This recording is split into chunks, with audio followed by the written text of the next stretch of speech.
Alright, hello and welcome. It's the end of February and it's time for some, monthly wrap-up pickups video thing that I do every month. It's a short month, obviously, only by a couple days, as everyone knows, but, it's not a huge, turnout this month or anything like that.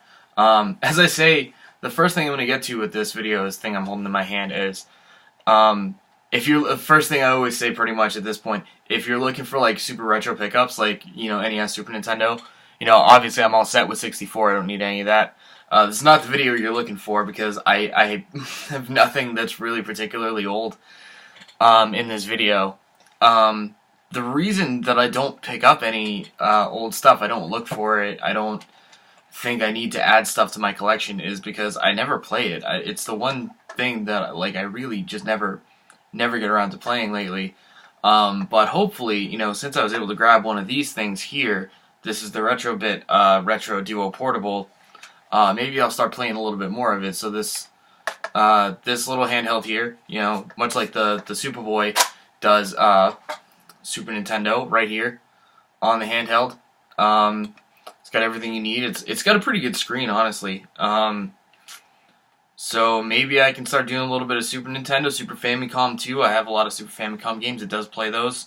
Obviously, I can't do any translations for the text-heavy ones or anything. But I got this yesterday, actually. Took it home and was like, I'm going to start using this. And I played Mario All Stars. I started playing Super Mario 2.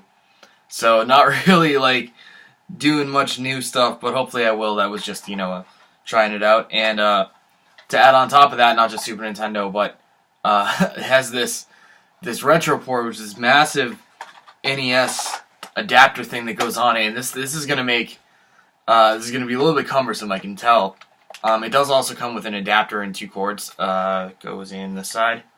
Adapter and 2 controllers, though, that you use this in a stand, so that you don't have to use your TV. This can be your own little portable thing right there.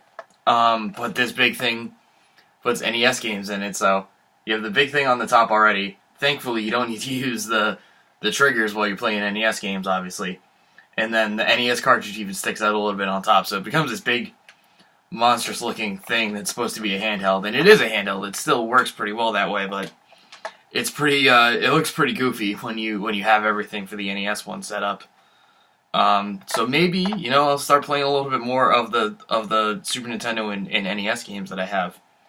That's part of why I do that, the Hockey Quest thing. I have all these hockey games I have, from all across different platforms and everything. So maybe I'll try those. Maybe just in general, start playing a little bit here and there of my actual retro titles pre-N64. Now I just need Genesis. I have a lot of Genesis too.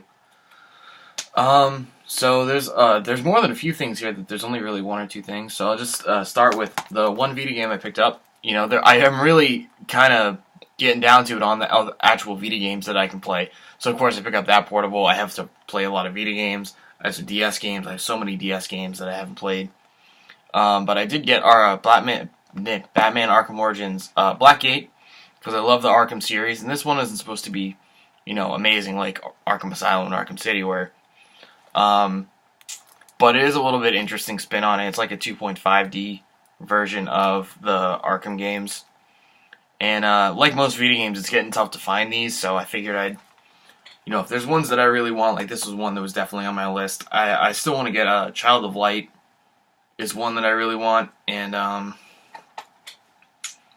yeah, Child of Light definitely. I know I have to get on those because they're getting tougher and tougher to find Vita games in general. So one game, it's still sealed too. I might not open it for a while because I have a backlog of Vita games to play too. 2 Switch games this month, which is cool. One, of course, that I've bought. This is the 3rd time that I bought Rocket League. I bought it on PS4 when it was a collector's edition on physical. Played the hell out of it. Still kept coming back to it. Bought it on the Switch on digital and figured I'd wait for the physical to go down in price a little bit. And I kind of did. I kind of didn't. It went on sale on Best Buy, where you can get a brand new copy for $20. So jumped right on that because it'll probably be 20. Won't be 20 again for a long time. And you get the same DLC pretty much that came with it. You get the same print too that came with the PS4 version. So I'm starting to think I don't really need the PS4 one anymore. And what's actually really cool is they just announced that WWE has a partnership with them, which obviously they've had for a long time, being featured as like sponsors and on Up Up Down Down and stuff. But there's going to be like items and things, so they might actually get me to spend some money if they've got certain things. Probably not for Cesaro here, but maybe for Kevin Owens, maybe for AJ Styles, probably. I'd throw in a couple bucks for those items. And then the other one being Portal Knights. I did start playing this a little bit. It wasn't an expensive one. It was $30, so $24 with Amazon Prime. And I was a little disappointed. It's not really the game's fault. I was hoping that it would be a little bit more friendly if you wanted to do just mostly combat stuff. But the little bit that I played of it still seemed to have a lot of the building aspect of it. It's kind of like Minecraft a little bit. I only get to Minecraft. I didn't get Minecraft. But that's not a game that I'm super into because I don't want to spend a lot of time building. And I've tried this game and thought there'd be a little bit of it. It's a little bit too much for me, so seems pretty cool, but not really for me. And that's the two Switch games. There'll be some coming out this coming month, definitely, that I'll be grabbing. I got one PS2 game this month, which is good because I'm reaching critical mass on many things, including PS2. But I did get Street Fighter Alpha Anthology, realizing that a lot of the Capcom ones are like this, but Street Fighter Alpha Anthology in particular you can get for really cheap on Amazon, even brand new. I didn't even need to get a brand new one because it was brand new for like $13-14, I think. Because of that, I figured I can just get a used one, and I got it for under $10. Not really, obviously, into Street Fighter. At first, I thought I was going to be excited for the Street Fighter collection on Switch, and then I kind of dialed it back a bit, especially because Capcom's getting really cheap lately. But if anything, I'm interested in Gem Fighter, which is on here. So you get Street Fighter Alpha 1, Alpha 2, Alpha 2 Gold, Alpha 3, and Gem Fighter, aka Pocket Fighter. So that's cool. That's pretty much the one reason. And if you want Street Fighter games, I already have the Capcom Classics collection, so I don't need more Street Fighter games that I won't play, but that's a cool collection that you don't see as much. But you can get it. You can just go get it for very cheap on Amazon.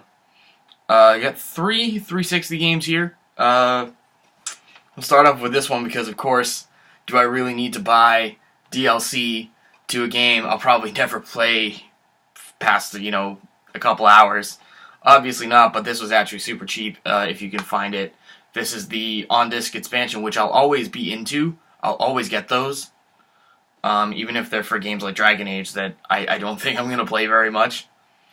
But this is cool. It's on disc.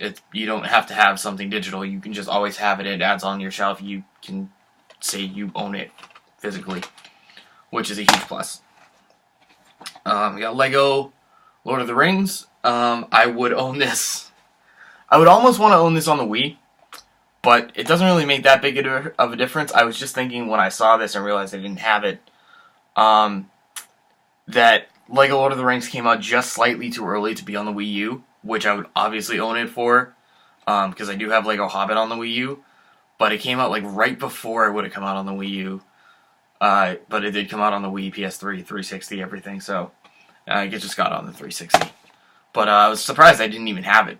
I think I bought it once before. It was a long time ago, right? Not long after it came out. Sold it at some point. Definitely should still have it. And then, for a series that I like so much, I'm surprised I don't have most of the games. I have the PS2 first, the first PS2 one, and I think that's it up until now when I have Beautiful Katamari on the 360. Which is great. Just Katamari Damacy is an amazing series that is a lot of the same gameplay, so I've never gone and paid the $15 to $20 a pop to get all of the games. But I felt like I should have at least, if you find the other ones, just grab them, pick them up. So that's 360. Right there. Okay. One GameCube game, and this game had actually been on my list for a while, partly because it's developed by Treasure, even though it seems really, really divisive as far as reviews and it's Wario World. Wario getting a full console platformer game, not a WarioWare game. I remember playing this as a rental not long after it came out. It's one of those games that's based way more heavily into Wario Land than any of the things that Wario's done since. So it's a really, really unique game because of that, because they wouldn't, like, they've made Wario Land shake it, but they went back to 2D. This is like a 2.5D. It's got depth front to back. But it's basically, in a lot of ways, it's a 3D platformer. But from what I remember, a lot of the levels do have, like, kind of like a left to right flow to them. And because not that many people bought it, because it doesn't stand out as well, this game, I think, has been going up a bit over the past couple months, at least. I would say years. Everything's gone up over the past couple of years, but definitely wanted this one because I love Treasure and because I like Wario, and it's a unique one. I got a couple Wii games here. I would say nothing too exciting, but, you know, the Wii at this point isn't really exciting for anybody until you get to those super rare games. This may look like shovelware, and it may very well be, but this is Baseball Blast. I think there's actually 2 games that are like this, both made by another company that I really like, Way Forward. The thing about Way Forward is that they really put in their dues for a long, long time, trying to get their really, like, hugely artistically, with a lot of integrity games like Shantae, to be into the mainstream. And in the meantime, they made a lot of crap. And this one kind of is crap, but, like, Way Forward as a company to me has a lot of integrity. So this game actually has surprisingly good reviews. It's just a minigame thing published by 2K, with, you know, baseball stuff from, like, 2009. So, you know, it might be a little bit fun. It might be garbage. It doesn't seem like it is, though, which is the weird thing. So yeah, you know, it's worth giving a try for sure. If you can enjoy the mini games in Mario Super Selectors and Mario Superstar Baseball, Way Forward is a company I can probably give a little bit of trust to in mini games, just in a compilation, more than a lot of other companies. So, and it was dirt cheap. It was so cheap, and complete. So we'll try that. Another sports game too, NHL 2K11. The reason this is important is because this is the last console version of any of them that they made. I think this is when they went Wii exclusive, because nobody was buying the 2K hockey games on PS3 or 360 anymore. The last one they did for any of the other consoles was 2K10 with Ovechkin on the cover. So, like, the basketball franchise would start to pull away as their big one, but EA was pretty much dominating on the hockey front, and you pretty much were having 2 companies making 2 very different games too. EA was getting really, really good at the simulation aspect of it, and 2K11, which I've always said about them, is that they're really, really enjoyable because they have, like, a party sense of it. Like, they have mini games, they have, like, pond hockey, they have all these, like, jump in and play modes, like really arcadey pick up and play style. So 2K11 is pretty much the culmination of that. And also, it's worth noting that their earlier games, the, like, 2K9, which I thought about getting on the Wii because Rick Nash just came to the Bruins. I think I'm just going to end up getting that on PS2. But, like, 2K9, I looked at, and it doesn't have, like, classic controller support. This does. This has all, like, classic controllers and everything on it. You can see this big section here. For other things it supports. Even WeSpeak with the online. And Motion Plus, too. So, and yeah, you have Ryan Kessler on the front. And this game actually goes for like $15 too, because that's what happens when you have the last of a series. And I think after this, they pretty much went to like mobile, and like SuperCard. So, this was their last hurrah in general for hockey. And again, I can pretty much say they only deserve to be pushed out because EA did so much better. They didn't do poorly, as far as gameplay-wise. Thor God of Thunder. I actually was looking at a lot of the Marvel games on the Wii, because their versions tend to be really cheap. And I even almost bought the X-Men Origins Wolverine game because I'd heard it was so good. It turned out that the Wii PS2 versions, those ones specifically, are really bad. The 360 PS3 versions are the good ones. However, the Thor Wii game is not super terrible. It's also I think they still are, but they're published by Sega, which is cool, even though I don't really know the developers. And if there's one Marvel thing, saw Black Panther last month. Black Panther was great. I'd love to see a game of some kind for that, but they don't seem to really bother with that anymore. But Thor, with Norse mythology and stuff, is going to be the other one that I'd be really into. So, grab that. Try that at some point, action game. Nothing special to say. Just grab Tiger games. I like Tiger. I don't like Tiger. I like the series. But, yeah. And on the Wii, they're always fun on the Wii, whether or not they have Motion Plus, anything like that. They always have a lot of courses, starting with 07 and on, so that's the big thing. And they control pretty well, too. And last for the Wii, Tomb Raider Underworld. Obviously, this isn't the best version of the game. It does have some Wii exclusive versions, which is like Wii exclusive features, which is obviously like, oh my god, are they going to be super pandering and crappy and lame? So I don't really care. I haven't played this one. This is also from the era of Tomb Raider that I actually happen to like the most, even though it's the least iconic. That era that has Legend Anniversary. This one, I think that's it. But this is its own story too, which is cool. The reboot was fantastic, but it's funny to me that the new Tomb Raiders have come full circle to Uncharted.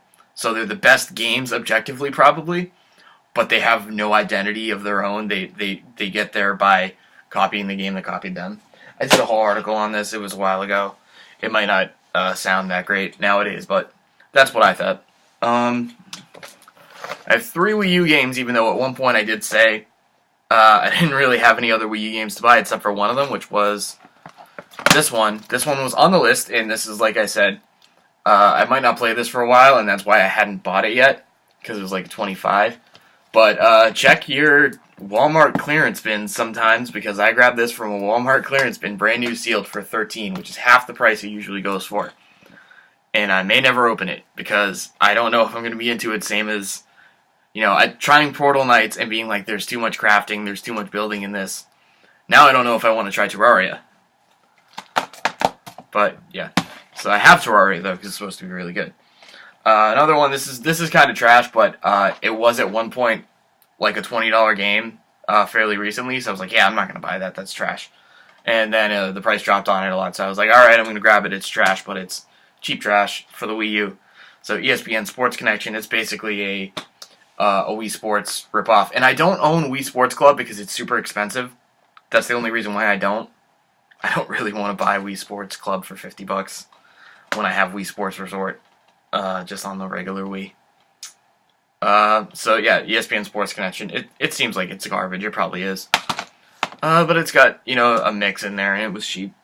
And then finally, the thing that made me go into a Toys R Us for the first time in like 6 years, you can still grab these, for the most part, for $2. Disney Infinity 3.0 starter kit. And I got it for the Wii U. And I said, I'm going to go to Toys R Us. If I can find a Wii U one, I'm buying it. And it's going to go in my closet next to my Guitar Hero Live and my Wonder Book for the time being, for a long time. And here it is. Supposedly, if you find the figures too, they're $1 each. I couldn't find any of the figures, particularly the Star Wars ones. If it wasn't for the fact that it is 3.0 and it has Star Wars, I still wouldn't have bought it. But it is Star Wars, and Disney Infinity, it seems to be kind of cool, even though they discontinued it. People seem to have fun with it, so. With the Star Wars characters, you get Anakin, and you get this person whose name I keep having to check. What's her name? Ahsoka Tano, from Clone Wars, I assume, which I'm not really familiar with. But yeah, Star Wars Disney Infinity 3.0 starter kit at Toys R Us for several systems. I saw 360. I don't know what else I saw it for besides Wii U. $2. And if you buy it online, it's like $8. $6 to ship it. One game, and not even a real game, for the Game Boy Advance, but we got restocked on a lot of repros at work. And I really, really like the Pokemon games. I wish I could just grab all of them, but I don't want to commit to buying all of them at once. But I did get what is supposed to be the best one in Pokemon Light Platinum version. it's the least, like, original one. Like, it doesn't take one single motif like Snakewood does in being a zombie game, or Ash Gray where it follows the anime. It's not like that. It's just a up to fourth gen, completely new game, completely redone. And every time I looked it up, people said it was the best remake, ROM hack, the best ROM hack that they'd ever played for Pokemon. So I was like, all right, give me this one. A couple DS games, surprisingly enough. I have some DS games here. One of them is very, very exciting to me. First of all, though, these are the two Fantasy All Stars, MLB 2K8 and 2K9. They're not supposed to be amazing or anything, but they are goofy baseball games for the DS, and I figured I'd try them because they were mad cheap. Sometimes when you go to GameStop, though, you gotta ask for certain ones, which is the tough thing. And then this one, too, actually, Orcs and Elves, published by EA, and I assume then developed by id Software. I remember seeing this, and I heard almost nothing about it. But it's like an RPG with the most generic possible name, Orcs and Elves. Maybe it's halfway decent. But yeah, I found that too. I also got Touch Detective 2.5. So I have both of the Touch Detective games. I was really excited to find this, because I like this kind of game. I haven't played Touch Detective yet, but I did have the case for this, and it's really cool to have this. And finally for the DS, this is probably the coolest thing that I picked up all month. I drove way out of my way to get this, to pay $20 for it, and assumed it was going to be a cartridge only, and it wasn't. It was complete, in fantastic shape. It's Aliens Infestation, that was in a stock at a GameStop halfway near me. And wow, I've never seen this game before until I went and picked it up. And it's again, I'll bring up, it's WayForward. It's supposed to be really, really good. Side-scroller, Aliens game. And probably, like, the weird thing about this game is that I'm not super into Alien as a franchise, but I have bought several of the games because I thought they would be kind of cool. Even Isolation, which I don't have yet on the PS4. I feel like I'm going to grab that to see. It's supposed to be a pretty good survival horror game. But yeah, same thing with that. Alien 3 on the Genesis is a cool game. I assume on the Super Nintendo and NES it's pretty decent too, but I have it for the Genesis. And Alien Trilogy and Resurrection, the first-person shooters, are also really cool. So I'm into the games, not because I like the movie franchise, but because they look like cool games. And now Infestation, which is a really cool 2D platform run and gun game. Really, really awesome that I found that. I think the most games then this month I have is for PS3. Which is weird because I spent a lot of time not playing PS3 at all and not buying any games for the PS3. But I've actually been playing them. I'm playing one right now. I started Condemned 2 a couple days ago. Scaring the shit out of me. But I'm actually playing PS3 as much as my PS4. Or not as much as my PS4, but I'm playing PS3 despite the fact that it is right next to the PS4 in the next room over there, and I pretty much focused on the PS4 for a long time. Nothing exciting about this one. It's Tiger 09. You know, you just grab these when you need to fill out like a quota for a deal, basically. So if I don't have one, I might as well get it, you know. Not to be confused with the Eminem song, but Remember Me. Funny thing about this is that most people don't remember this at all. It's a Capcom published game with like an adventure thing. I don't even really know what kind of game it is. But it's, you know, it's published by Capcom and it seems like it's worth a try. It's like a weird futuristic, almost like they're trying to rip off Deus Ex, actually. That's kind of what it seems like. So, Remember Me? Not really, but maybe I will eventually. Hitman Absolution. I'm not super into the Hitman games. I've played Hitman 2 and I found it really difficult. But supposedly, as they went along, including the newest one, they went a lot less difficult and a lot less, like, you know, stealth-based, you can kind of do a lot more shooting and things, and so maybe this is worth a try. I might like this one. Blood Money is supposed to be like that, so I'll get to that at some point. Silent Hill Downpour, so I pretty much have all the Silent Hill games, or at least all the main series ones. I have 1, 2, 3. Yep, I have them all. I haven't finished a single one yet. I really need to just finish Silent Hill 1, which was downloaded on my old PS3. That's where the save file was, and that's why I haven't really done it. But I don't expect much from this game. I'm just glad I can finally say I have it, and we'll play it at some point eventually. Facebreaker. I love Ready to Rumble. That's my motivation for wanting to buy this game, and the fact that it's cheap now. So maybe it's really good, maybe it's really bad. It's EA Freestyle, like post EA Big. Post when they were calling it EA Big, it's now EA Freestyle at this point. Not that they really use that name anymore either. So Facebreaker, it might be good, it might be bad. I have no idea, but enough to buy it and find out myself because I like Ready to Rumble. First time I bought any of these games, I've never played one of them before, so people seem to really like them, and it's Army of Two, the first one. There's also 40th Day and Devil's Cartel, which are kind of holding their value too. So if I like this one, then I would go out and buy those two. But they're like $10, $15 games still, and I'm like, I don't really want to buy them if I don't know at all if I'm going to like it, especially because I'm going to be playing it with AI as my partner. So that's pretty much make or break for me. Same reason that I waited until Payday was super cheap to buy it.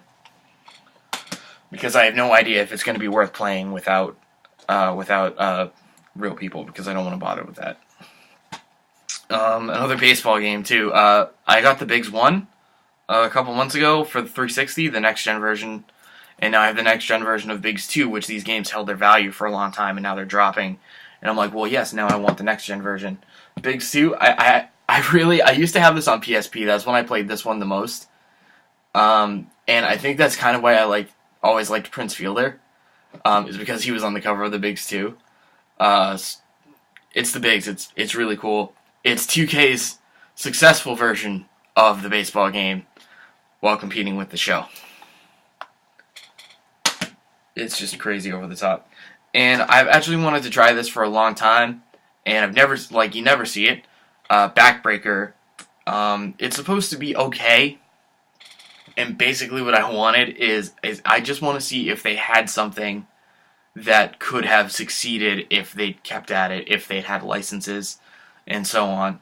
It's supposed to be, a really different physics engine, really cool, but not good enough and didn't sell well enough. I mean, it's 505 Games. They didn't have a lot of power to really make anything sell, even if they had something like this.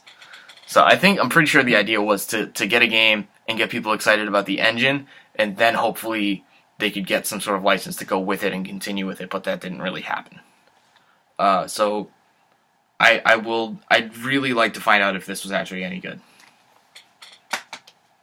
And then lastly, some PS4 titles, 5 PS4 titles. Again, this is a game I went to Best Buy when it was on sale this month. Finally, $30 or cheaper, and I've been waiting for a long time. I'm really glad that I bought it. It was definitely worth getting it for $30, and almost to the point, it's a little bit too worth it, because I'm having so much trouble deciding what I want to do and dividing my time up between this game, all the modes in it, and other games. I've really just said, you know what, just play NHL 3s. 3s, this is the reason that you wanted this game so bad. It's awesome. It's not full-on like NHL hits. It's exactly what I thought it was going to be. And there's a campaign that you can actually do it in NHL 3, so that's good.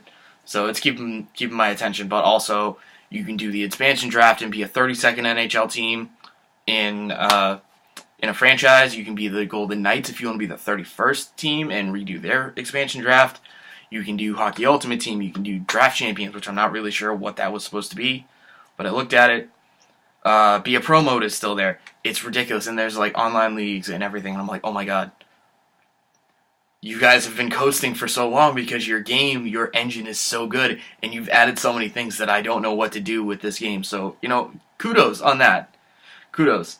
You've added NHL 3s. You've actually made a new step in the gameplay department. I really appreciate that. I will stick with that, and Just divide my time elsewhere, hopefully. Funny enough, this game, I canceled my pre-order it a couple months ago because I thought it was supposed to come out like right around the time Mario Odyssey came out. And so I was like, yeah, I know it's only $16 because it's on Amazon, but I really don't feel like buying that while Mario Odyssey comes in and everything. Then I found out that it got delayed, so it didn't come out last fall, and it was still coming out, this early first quarter here. And I was like, you know what? It's like a run and gun game, and it's $16, and it's that thing that I always say, well, it's really cheap. If it's bad, I only spend $16 on a new game that most people won't have. So Rad Rodgers is like a run and gun, old school thing. Kind of very cartoony, and as you can tell, I haven't opened it yet because I've been playing NHL 18. So we'll see if that's any good. It's got a bad name, I'll admit that. Shame. I mostly just wanted to get Modern Warfare Remastered, so I basically was like, I really hope that these codes, if there's any codes that still work for Modern Warfare Remastered in here, I will buy the copy of the game that they were in, or I'll buy a copy of the game. So I got Modern Warfare Remastered, and I was like, alright, yeah, now I have to buy the code. I got the chance to try out the codes in there. And luckily, somebody didn't use their Modern Warfare Remastered code, which they spent another $20-30 on at launch. That's why I wasn't expecting any of them to work. So yeah, I have this big Steelbook edition of Infinite Warfare. I actually played Advanced Warfare last month. It was alright. Had some good moments. But now I just have this on my shelf so I can say I actually paid for something to go along with Modern Warfare Remastered. Evil Within, which I had on 360, not that long, like the same year that it came out. It was on sale around Christmas time on 360, and I was like really excited about this game because it's from Shinji Mikami.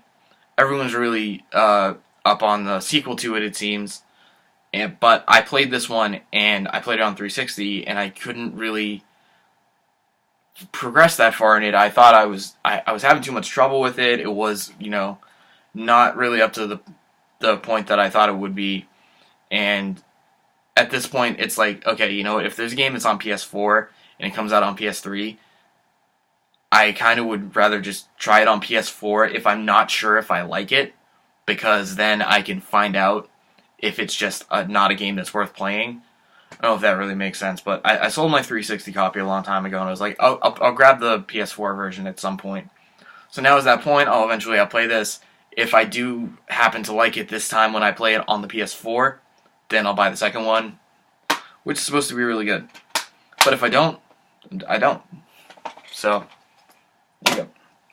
And lastly, Zombie Army Trilogy.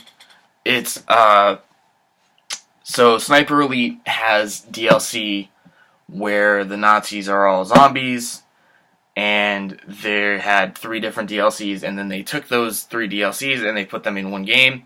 So I don't have to buy the other Sniper Elite games, I just have to buy this game to get the thing I actually want, which is to shoot Nazis that are also zombies and have that survival horror aspect in their games. Even though I have Sniper Elite V2 on Wii U, because it's on Wii U. Bam, and that's it.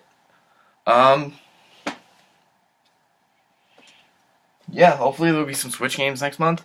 Maybe I'll start playing cartridge-based games that aren't, cartridge-based games on the Retro Duo and things. And you might see a little bit more of a mix, but that's it. Shame. Alright. Bye-bye. See you next month.